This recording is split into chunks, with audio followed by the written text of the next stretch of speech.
সবজিগুলো আমি টুকরো টুকরো করে কেটে নেব।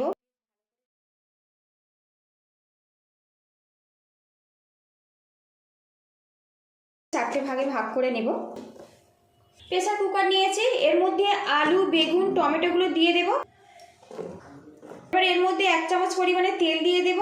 ঢাকনা আটকে আমি এটা রান্না করে নেব। নমস্কার বন্ধুরা, আমি অনিন্দিতা আপনাদের সকলকে স্বাগত জানাচ্ছি। আজকের আমি 1 চামচ তেল দিয়ে জল ছাড়া প্রেসার কুকারে 10 মিনিটের মধ্যে দুর্দান্ত স্বাদের একটা বেগুনের রেসিপি আপনাদের সাথে শেয়ার করব। পুরো ভিডিওটি দেখার অনুরোধ রইল। আজকের রেসিপির জন্য এখানে দেখুন বড় কালো বেগুন নিয়েছি, একটা আলু রেখেছি, 2টো টমেটো, আর এখানে দেখুন কিছুটা কড়াইশুঁটি নিয়েছি, আর নিয়েছি 1 চামচ পরিমাণে সরিষার তেল।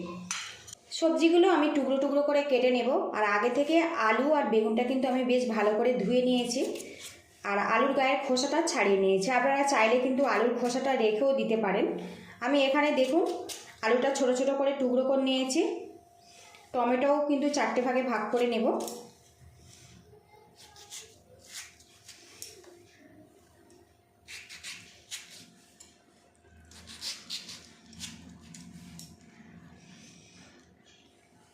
বেগুনটা আমি এইভাবে 4টে ভাগে ভাগ করে নেব।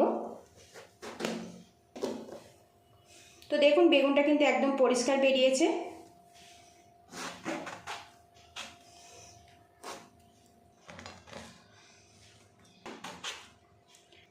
এখানে দেখুন সবজিগুলো কিন্তু আমি কেটে নিয়েছি। প্রেসার কুকার নিয়েছি, এর মধ্যে আলু, বেগুন, টমেটোগুলো দিয়ে দেব। এবার এর মধ্যে 1 চামচ পরিমাণে তেল দিয়ে দেব। বন্ধুরা, এখানে যেহেতু জল ব্যবহার করব না, সেই জন্য এর মধ্যে লবণ দিয়ে দেব, আর দিয়ে দেবো সামান্য পরিমাণে হলুদের গুঁড়ো। টমেটোর মধ্যে লবণ পড়েছে, খুব সহজে কিন্তু জল ছেড়ে দেবে। এবার ঢাকনা দিয়ে 2টো সিটি দিয়ে নেব। 2টো সিটি দিয়ে আমি কিন্তু বেগুন, টমেটো, আলুগুলো সিদ্ধ করে নিয়েছি। এবার ঢাকনাটা খুলবো। তো বন্ধুরা দেখুন আলু, টমেটো, বেগুনটা কিন্তু বেশ সিদ্ধ হয়ে গেছে, আরও এক্সট্রা করে বেশ কিছুটা জলও উঠে এসছে। জল না দিয়েও দেখুন কত সুন্দরভাবে এটা সিদ্ধ হয়ে গেছে। এবার এটা আমি নামিয়ে নেব, আর আপনাদেরকে দেখাই এটা আলু বেগুনটা কত সুন্দরভাবে এটা সিদ্ধ হয়ে গেছে। তো বন্ধুরা দেখুন আলুটা কিন্তু বেশ সুন্দরভাবে সিদ্ধ হয়ে গেছে। দেখুন কত সহজে এটা কাটা যাচ্ছে। এইভাবে কিন্তু সিদ্ধ করে নিলে খুব ঝটপটভাবে রেডি হয়ে যায় রেসিপিটা। এদিকে কড়াটা গরম করে নিয়েছি, এর মধ্যে দিয়ে দেবো সরিষার তেল। আর অবশ্যই এই রেসিপিটা কিন্তু সরিষার তেল দিয়ে বানাবেন। তেলটা গরম হয়ে গেছে, এর মধ্যে দিয়ে দেবো সামান্য কালো জিরে। কালো জিরেটা ফোড়ন হয়ে গেছে। এবারে এর মধ্যে দিয়ে দেবো পেঁয়াজ কুচি। এবারে এর মধ্যে 2 চামচ পরিমাণে রসুন থেঁতো দেব। বেগুনের এই রেসিপিটা রসুনের পরিমাণটা একটু বেশি রাখলে খেতে কিন্তু বেশি ভালো লাগে। আর অবশ্যই একটু রসুনটা থেঁতো করে ব্যবহার করবেন। ভালো করে ভাজা ভাজা করে নেব যতক্ষণ না পেঁয়াজ আর রসুনের কাঁচা গন্ধটা চলে যাচ্ছে। পেঁয়াজ রসুনটা কিন্তু ভেজে নিয়েছি, এর যে কাঁচা গন্ধ চলে গেছে। এবারে এর মধ্যে দিয়ে দেবো 1 মুঠো পরিমাণে কড়াইশুঁটি। কড়াইশুঁটিটা পেঁয়াজ রসুনের সাথে একটু নাড়াচাড়া করে নেব, এতে যে কড়াইশুঁটির কাঁচা গন্ধ সেটা চলে যাবে। সামান্য পরিমাণে লবণ দিয়ে দেব। কড়াইশুঁটি, পেঁয়াজ, রসুনটা কিন্তু বেশ করে ভেজে নিয়েছি দেখুন। এবার এখান থেকে কিছুটা মশলা আমি তুলে নেব, পরে ব্যবহার করব, আর কিছুটা আমি কড়ার মধ্যে রেখে দেব। তো বন্ধুরা দেখুন কিছুটা মশলা আমি তুলে নিয়েছি। এবারে এর মধ্যে বেগুন, আলু আর টমেটো সিদ্ধটা দিয়ে দেব। এবার খুন্তি দিয়ে একসঙ্গে এগুলো ম্যাশ করে নেব। জল ছাড়া বেগুনটা যদি এইভাবে প্রেসার কুকারে আপনারা সিদ্ধ করে নেন, বেগুনের মধ্যে যে একটা জলো ভাব সেটা কিন্তু আর থাকবে না। এখানে আমি হলুদ দিয়েছিলাম, সেই জন্য কিন্তু বেগুনটা কোনোভাবেই কালো হয়নি, কালারটা কিন্তু খুব সুন্দরভাবে এসছে। এবারে এর মধ্যে দিয়ে দেবো স্বাদ মতো লবণ। বেগুন সিদ্ধ হওয়ার সময় আমি লবণ ব্যবহার করেছিলাম, এখানে কিন্তু লবণটা প্রয়োজন মতো দিতে হবে। এর মধ্যে দিয়ে দেবো সামান্য পরিমাণে চিনি, দিয়ে দেবো সামান্য পরিমাণে জিরের গুঁড়ো। সবশেষে এর মধ্যে দিয়ে দেবো সর্ষে বাটা। কালো সর্ষে আর কাঁচা লঙ্কা দুটো একসঙ্গে পেস্ট করে নিয়েছিলাম, এর মধ্যে দিয়ে দিলাম। ভালো করে মিক্স করে নেব।